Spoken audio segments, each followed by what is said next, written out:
بسم الله الرحمن الرحيم يا أيها النبي قل لأزواجك وبناتك ونساء المؤمنين يدنين عليهن من جلابيبهن ذلك أدنى أن يعرفن فلا يؤذين وكان الله غفورا رحيما لئن لم ينته المنافقون والذين في قلوبهم مرض والمرجفون في المدينة لنغرينك بهم ثم لا يجاورونك فيها إلا قليلا ملعونين أينما ثقفوا أخذوا وقتلوا تقتيلا سنة الله في الذين خلوا من قبل ولن تجد لسنة الله تبديلا۔ معزز سامعین کرام، سورۃ الاحزاب ہے اور سورۃ الاحزاب کے اندر سے آپ کے سامنے ابھی آیت نمبر 59، 60، 61 اور 62 یعنی 4 آیتیں پڑھی گئی ہیں۔ 50 پر 9 نمبر کی آیت کریمہ سے لے کر کے 60 پر 2 نمبر کی آیت کریمہ آپ کے سامنے تلاوت کی گئی ہیں۔ ان آیات کے اندر اللہ تبارک و تعالیٰ نے جہاں منافقوں جن کے دلوں کے اندر مرض ہے، ان کو جو ایمان والوں کو بغیر قصور ستاتے ہیں، ان کو جہاں اللہ تبارک و تعالیٰ نے وارننگ دی ہے، وہیں اللہ تبارک و تعالیٰ نے مومنہ عورتوں کو، نبی کی بیویوں اور بیٹیوں کو ایک خاص حکم دیا ہے جس کو پردے کا حکم کہتے ہیں۔ یہی وہ آیت کریمہ ہے جس سے عام علماء اور محدثین نے یہ استدلال کیا ہے کہ چہرہ بھی پردے کے اندر داخل ہے۔ حالانکہ بدقسمتی سے بہت سارے اہل علم اس بات کے بھی قائل ہیں کہ چہرہ پردے کے اندر نہیں ہے۔ اللہ تبارک و تعالیٰ نے یہاں پر فرمایا یا ایھا الذین آمنوا یا ایھا النبی قل لازواجک وبناتک ونساء المؤمنین یدنین علیہن من جلابیبہن، اے نبی صلی اللہ علیہ وسلم اپنی بیویوں کو، اپنی بیٹیوں کو، مومنہ عورتوں کو یہ حکم دے دیجئے کہ وہ لوگ اپنے اوپر سے اپنے پلوں کو لٹکا لیا کریں، اپنے چہرے کے اوپر سے اپنے پلوں کو لٹکا لیا کریں۔ آپ یہ حکم دے دیجئے۔ معزز سامعین کرام، یہ حکم دراصل اس لیے دیا گیا کہ نبی صلی اللہ علیہ وسلم کے زمانے میں جب ازواج مطہرات اور مومنہ عورتیں راتوں کو جب ضرورت کے تحت نکلتی تھیں تو منافقین اور اس جیسے لوگ جو کسی نہ کسی اعتبار سے مومنوں کو ستانا چاہتے تھے، یہ لوگ آگے بڑھتے تھے اور نبی کی بیویوں کو، مومنہ عورتوں کو چھیڑتے تھے، چھیڑخانی کرتے تھے، آوازیں کستے تھے، اور جب ان سے پوچھا جاتا کہ تم نے ایسا کیوں کیا تو وہ فوراً کہہ دیتے تھے کہ مجھے لگا کہ یہ کوئی مشرکہ عورت ہے، یا مجھے لگا کہ یہ جو ہے لونڈی ہے، باندی ہے، تو اس واسطے سے ہم نے چھیڑ دیا ہے۔ ہم کو اگر معلوم ہوتا کہ یہ مومنہ عورتیں ہیں، مسلمان عورتیں ہیں، تو ہم ان کو نہیں چھیڑتے۔ آپ اس آیت کریمہ کے اوپر غور کریں گے تو آپ کو پتہ چلے گا کہ اس زمانے میں بھی مسلمان عورتوں کو بڑا شریف سمجھا جاتا تھا، اور آج بھی صحیح بات یہی ہے کہ جو عورتیں پردہ میں ہوتی ہیں ان کو باعزت نظروں سے دیکھا جاتا ہے۔ جو جانتے ہیں، وہ جو نہیں جانتے ہیں، چاہے وہ مسلمان ہو یا غیر مسلم،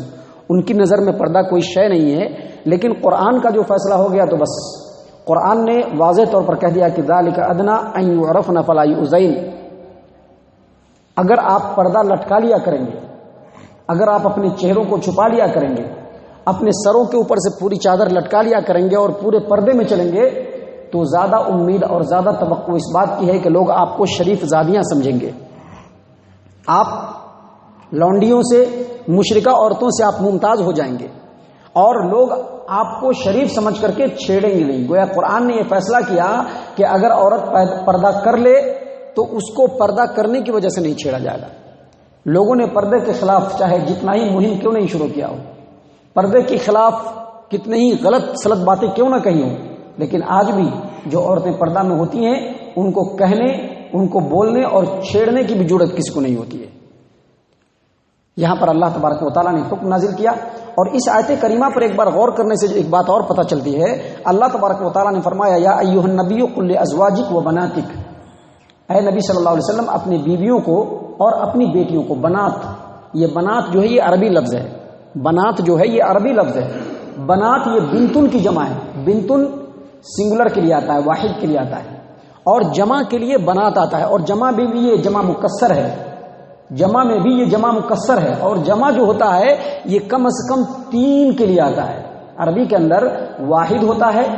تسنیہ ہوتا ہے، واحد 1 کے لیے آتا ہے، تسنیہ 2 کے لیے آتا ہے، اور جمع 3 کے لیے آتا ہے۔ تو اس سے یہ پتہ چلتا ہے کہ محمد صلی اللہ علیہ وسلم کی 3 یا اس سے زیادہ بیٹیاں تھیں، جبکہ بہت سارے ایسے لوگ ہیں جو اپنے آپ کو مسلمان کہتے ہیں، علی اور فاطمہ اور ان لوگوں سے کافی محبت کا اظہار کرتے ہیں اور نبی صلی اللہ علیہ وسلم کو نبی سمجھتے ہیں، جن کو شیعہ کہا جاتا ہے۔ ان لوگوں نے اپنے عقیدے کے اندر صرف نبی کی ایک بیٹی مانا ہے، بس فاطمہ رضی اللہ عنہ کو، اور باقی کسی کو نبی کی بیٹی نہیں مانا ہے، حالانکہ قرآن، حدیث اور پوری سلف صالحین کی جماعت نبی صلی اللہ علیہ وسلم کی 4 بیٹیاں ہیں، اس کے اوپر اتفاق رکھتے ہیں، سیدہ زینب، سیدہ ام کلثوم، رقیہ اور فاطمہ، یہ 4 بیٹیاں ہیں جو محمد صلی اللہ علیہ وسلم کی، اور اسی طرف اشارہ ہے کہ اپنی بیٹیوں کو بھی بول دیجیے، آپ اے نبی اپنی بیویوں کو بھی بول دیجیے، اپنی بیٹیوں کو بھی بول دیجیے، اور تمام مومنہ عورتوں کو بول دیجیے کہ جب وہ نکلیں اپنے گھروں سے باہر تو اپنے پلو کو اپنے چہرے کے اوپر سے لٹکا لیا کریں۔ جیسا کہ میں نے بتایا کہ بہت سارے اہل علم نے چہرے کو پردے میں شامل نہیں کیا ہے، اور یہاں پر جو پردے کے تعلق سے جو قرآن کریم کی آیت کریمہ کا ٹکڑا ہے وہ یدنینا علیہن من جلابیبہن، یدنینا علیہن، علیہن علا سے علیہن ہے، علا سے علیہن ہے، یدنینا علیہن من جلابیبہن، کہ جب یہ عورتیں نکلیں اے محمد صلی اللہ علیہ وسلم آپ ان کو حکم دے دیں کہ وہ اپنے اوپروں سے پلوؤں کو لٹکا لیا کریں۔ یہاں پر یدنین جو ہے، یدنین یہ دراصل ادنا یدنی ہے، اور اس کا جو اصل عربی میں آتا ہے مادہ دنا یدنا، دنا یدنی۔ دنا یدنی کا مطلب ہوتا ہے جھکانا، قریب کرنا، لٹکانا، یہ تینوں معنی ہوتا ہے، جھکانا بھی معنی ہوتا ہے، لٹکانا بھی معنی ہوتا ہے، قریب کرنا بھی معنی ہوتا ہے، جیسا کہ اللہ تبارک و تعالیٰ نے قرآن کریم کے اندر کہا وَجَنَ الْجَنَّتَيْنِ دَانٍ، دونوں باغوں کے جو درخت تھے وہ جھک رہے تھے، لٹک رہے تھے۔ اور یہاں پر جو ہے یدنین، یہ ادنا یدنی کے معنی، ادنا یدنی کا مطلب ہوتا ہے لٹکانا، جھکانا اور قریب کرنا، لٹکانا، جھکانا اور قریب کرنا۔ اور اس کا دوسرا مطلب ہوتا ہے ارخاء، یعنی پورا لٹکا دینا، اسی سے آتا ہے ادنا سطر، یعنی گھروں کے باہر جو پردہ لٹکایا جاتا ہے اس کا مطلب یہ ہوتا ہے کہ پردہ لٹکانا۔ یہاں پر آپ دیکھ رہے ہیں کہ اللہ تبارک و تعالیٰ نے فرمایا یدنین علیہن من جلابیبہن، یدنین علیہن، یعنی قرآن کریم میں یدنین کا جو صلہ آیا ہے وہ اعلیٰ آیا ہے، اور جب یدنین کا صلہ اعلیٰ آتا ہے تو یہ لٹکانے کے معنی میں خاص ہو جاتا ہے، لٹکانے کے معنی میں اوپر سے نیچے کی طرف لٹکانا۔ تو لغت کے اعتبار سے جو یہاں پر یدنین کا جو لفظ ہے وہ اوپر سے نیچے لٹکانے کے جب معنی میں آتا ہے تو اس کا مطلب یہ ہوا کہ اپنے نبی صلی اللہ علیہ وسلم اپنی بیویوں کو، اپنی بیٹیوں کو اور مومنہ عورتوں کو آپ یہ حکم دے دیجئے کہ اپنے پردے کو اپنے سروں کے اوپر سے اپنے نیچے تک لٹکا لیں۔ اور یہی وجہ ہے کہ صحابیہ اور بہت سارے علماء اہل حق انہوں نے جلباب یعنی جلابیبہن جو ہے، جلابیبہن اس کا جو مطلب ہوتا ہے جلباب سے وہ کپڑا مراد لیا ہے جو سر سے لے کر کے پیر تک لٹکا لیا جائے۔ اور امام ابن سیرین، عبداللہ ابن عباس اور دیگر علماء اہل حق اور صحابہ کرام نے اس کا مطلب یہ بیان کیا ہے کہ جلباب ایسا کپڑا ہے جس سے سر سے لے کر کے پیر تک پورا چھپا دیا جائے اور صرف آنکھ کھلا رہے۔ تو لغت کے اعتبار سے جن لوگوں نے چہرے کو پردے کے اندر نہیں بتایا ہے، لغت کے اعتبار سے ان کی بات کوئی وزن نہیں رکھتی۔ عقل کے اعتبار سے اب دیکھیے، عقل کے اعتبار سے عورتوں کے پورے جسم میں سب سے پرکشش اگر کوئی چیز ہوتا ہے تو چہرہ ہوتا ہے۔ آپ دیکھیں گے کہ بہت سارے گمراہ شاعر جب انہوں نے اپنی شاعری میں عورتوں کی تعریف بیان کی تو اس میں چہرے کا خاص طور سے اس نے ذکر کیا ہے، چہرے کو چاند سے تشبیہ دیا، چہرے کے اندر جو ہونٹ ہوتا ہے اس کو گلاب کی پنکھڑیوں سے تشبیہ دیا۔ گویا یہ جو چہرہ ہے پورے جسم کے اندر عورتوں کی سب سے زیادہ پرکشش رکھتا ہے۔ ایک بات اور آپ تصور کیجئے، امیجن کیجئے، ہم میں سے کسی کو اگر شادی کرنا ہو، اگر ہم میں سے کسی کو شادی کرنا ہو تو شادی کرنے کے لیے ہم اگر یہ چاہیں گے کہ ہم لڑکی کو ایک بار دیکھ لیں، ایک بار لڑکی کو دیکھ لیں، چونکہ شریعت کے اندر جائز ہے، تو اگر ہم چاہیں گے کہ ہم لڑکی کو ایک بار دیکھ لیں اور ہم لڑکی کو دیکھنے کے لیے جائے تو ہمیں یہ ہاتھ دکھلا دیا جائے، بازو دکھلا دیا جائے، یہ پیر دکھلا دیا جائے اور چہرہ نہیں دکھلایا جائے، کیا اطمینان ہوگا؟ اگر چہرہ نہیں دکھلایا جائے گا تو کیا اطمینان ہوگا؟ بالکل اطمینان نہیں ہوگا۔ اور اگر جسم کا کوئی حصہ نہیں دکھلایا جائے، صرف چہرہ دکھلا دیا جائے تو بہت حد تک اطمینان ہو جائے گا، صرف چہرہ دکھلا دیا جائے گا۔ یہ روزمرہ کے مشاہدات اور تجربات ہیں، یہ روزمرہ کے مشاہدات اور تجربات ہیں، لہذا عقلی اعتبار سے بھی آپ سوچیں گے تو چہرہ ہر حال میں پردے کے اندر آئے گا۔ اور اس سلسلے میں ایک دلیل بھی ہے جو صحیح مسلم کتاب النکاح کی ہے، ابو ہریرہ رضی اللہ عنہ بیان کرتے ہیں کہ ایک آدمی نبی صلی اللہ علیہ وسلم کے پاس آیا اور اس نے کہا کہ میں ایک انصاری عورت سے شادی کر رہا ہوں۔ کہا کہ تم نے اس کو دیکھا ہے؟ کہا کہ نہیں۔ جاؤ جا کے دیکھ لو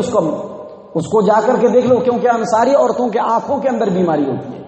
آنکھوں کے اندر پریشانی ہوتی ہے، جاؤ دیکھ لو۔ گویا حدیث سے اس عقل کو جو ہے ثبوت ملتا ہے، سپورٹ ملتا ہے کہ چہرہ جو ہے یہ پردے میں داخل ہے، اور جو لوگ کہتے ہیں کہ چہرہ پردے میں داخل نہیں ہے ان کی بات بالکل خلاف عقل ہوتی ہے۔ اور آپ نقل سے آئیے، یعنی دلیل کے ساتھ،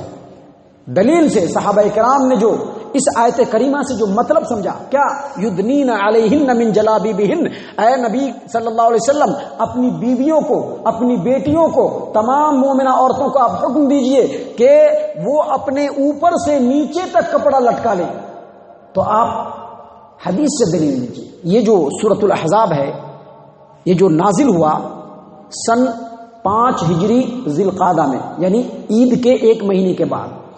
جبکہ سن 6 ہجری میں شوال کے مہینے میں ٹھیک 1 سال کے بعد، تقریباً 1 سال کے بعد شوال کے مہینے میں واقعہ افک ہوا۔ واقعہ افک کس کو کہتے ہیں؟ وہ واقعہ ہے کہ جب نبی صلی اللہ علیہ وسلم ایک غزوے میں جا رہے تھے، وہاں پر اما عائشہ صدیقہ رضی اللہ عنہا کسی وجہ سے چھوٹ گئی، اور جب پھر بعد میں واپس آئی تو منافقوں نے اما عائشہ صدیقہ رضی اللہ عنہا کے اوپر بہت ہی گندا الزام لگایا، بہت گندا الزام لگایا، اور اس گندے الزام کی پاکیزگی میں اللہ تبارک و تعالیٰ نے 18ویں پارے میں پوری سورۃ النور نازل کر دی، سورۃ النور، جس میں اما عائشہ صدیقہ رضی اللہ عنہا کو بالکل پاکیزہ، بالکل مطہرہ اور بالکل پاک و صاف اللہ تبارک و تعالیٰ نے قرآن کریم کے اندر بتایا۔ تو یہ واقعہ جو ہے وہ سن 6 ہجری شوال المکرم میں ٹھیک 1 سال کے بعد ہوا۔ اما عائشہ صدیقہ رضی اللہ عنہا کہتی ہیں، صحیح البخاری کتاب المغازی کی یہ روایت ہے، باب حدیث الافک کے اندر یہ روایت ہے کہ اما عائشہ صدیقہ رضی اللہ عنہا بیان کرتی ہیں کہ جب پورا کا پورا جو ہے لشکر چلا گیا اور میں چھوٹ گئی، میری اونٹنی وہیں پر موجود، میری اونٹنی بھی چلی گئی، سب کچھ چھوٹ گیا، تو میں نے دیکھا کہ کوئی نہیں ہے،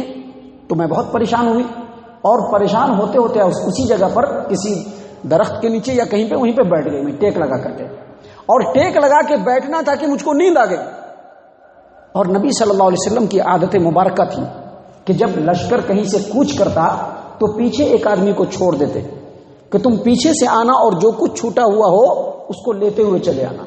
یہ نبی صلی اللہ علیہ وسلم کی بڑی بہترین عادت تھی۔ نبی صلی اللہ علیہ وسلم نے صفوان بن معطل رضی اللہ عنہ کو چھوڑ دیا تھا، صفوان بن معطل رضی اللہ عنہ کو چھوڑا تھا کہ آپ پیچھے سے آئیے۔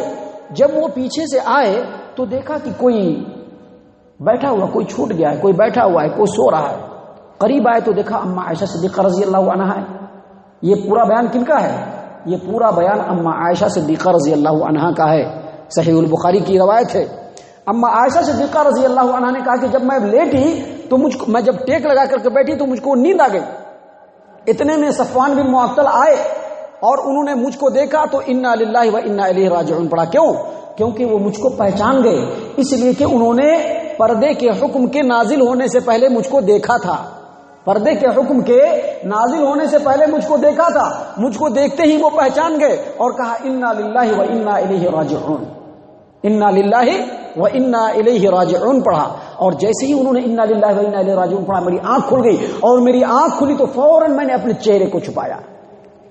آنکھ کھلی تو کس چیز کو چھپایا؟ سب سے پہلے چہرے کو چھپایا۔ اب ہم یہ پوچھنا چاہتے ہیں ان تمام لوگوں سے جو کہتے ہیں کہ چہرہ پردے میں شامل نہیں ہے، تو یہ اما عائشہ صدیقہ رضی اللہ عنہا اور دیگر جو صحابہ کرام نے اس آیت کریمہ کے ذریعے سے جو یہ سمجھا کہ چہرہ بھی پردے کے اندر داخل ہے، وہ غلط ہے یا ہم غلط ہیں؟ کون غلط ہے؟ ان تمام تفصیلات سے پتہ چلتا ہے کہ پردے کے اندر چہرے کو سب سے پہلا مقام حاصل ہے۔ جب عورت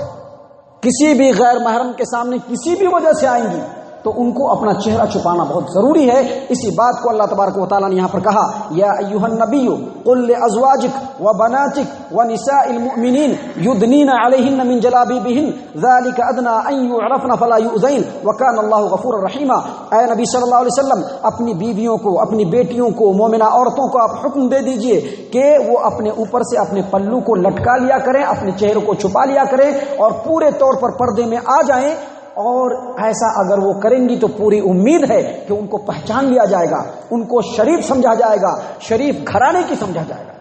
گویا اللہ تبارک و تعالیٰ نے قرآن کریم کی اس آیت کریمہ کے ٹکڑے سے, قرآن کریم کے اس آیت کریمہ کے ٹکڑے سے بتلا دیا کہ پردہ کرنا, خصوصاً چہرے کو چھپا کر کے چلنا, یہ شرافت کی علامت ہے, شرافت کی علامت ہے. اور اگر کوئی عورت چاہے وہ کوئی بھی ہو, اگر وہ اپنے قرآن کریم کے اس حکم کو نہیں مانتی ہے تو گویا اللہ تبارک و تعالیٰ کے اس فیصلے سے وہ بالکل الگ ہے, شرافت سے بالکل باہر ہے. وہ مومنہ عورتوں کو بالکل پردہ کرنا ضروری ہے, بالکل پردہ کرنا ضروری ہے ہر دور میں, ہر وقت میں. یہ نہیں کہ یہ صرف نبی صلی اللہ علیہ وسلم کے زمانے میں, قیامت تک کے وقت, قیامت تک آنے والے تمام وقتوں میں مومنہ عورتوں کے لیے پردہ کرنا بالکل واجب ہے. اور پردے کے اندر چہرہ بھی داخل ہے, پردے کے اندر چہرہ بھی داخل ہے, پردے کے اندر چہرہ بھی داخل ہے. یاد رکھیے یہ پردہ جو ہے یہ اللہ کا حکم ہے, اس کو بوجھ سمجھ کر کے نہیں کیا جائے بلکہ پورے دل کی آمادگی کے ساتھ کیا جائے. ہمارے رب کا حکم ہے, ہماری شریعت کا حکم ہے, اس میں ہماری خیر ہے, ہماری بھلائی ہے, ہماری فلاح ہے, ہماری کامیابی ہے, اور یہ ہمارے اوپر فرض ہے پورے دل کو آمادہ کر کے پردہ کرنا چاہیے. محض فیشن کے لحاظ سے نہیں, دکھاوے کے لحاظ سے نہیں کہ سب لوگ پردہ کر رہے ہیں تو ہم بھی پردہ کریں گے, یہ نہیں, بلکہ ہمارے رب کا حکم ہے, بس اس چیز کو سامنے رکھ کر کے ہم پردہ کریں گے. اللہ تبارک و تعالیٰ نے کہا کہ اگر وہ ایسا کریں گی تو یہ بہت زیادہ قریبی بات ہے, امید ہے کہ ان کو پہچان لیا جائے گا کہ یہ شریف گھرانے کی عورتیں ہیں, فلا یؤذین, اور ان کو تکلیف نہیں دیا جائے گا. وکان اللہ غفور رحیمہ, اور اللہ تبارک و تعالیٰ بہت زیادہ بخشنے والا اور رحم کرنے والا ہے. سامعین کرام, آگے کی 3 آیت کریمہ انشاءاللہ اس کے اوپر کل آپ کے سامنے تفصیلی بحث ہوگی. اللہ تبارک و تعالیٰ ہم تمام کو صحیح توفیق عنایت فرمائے. آمین یا رب العالمین. وما علینا الا البلاغ المبین.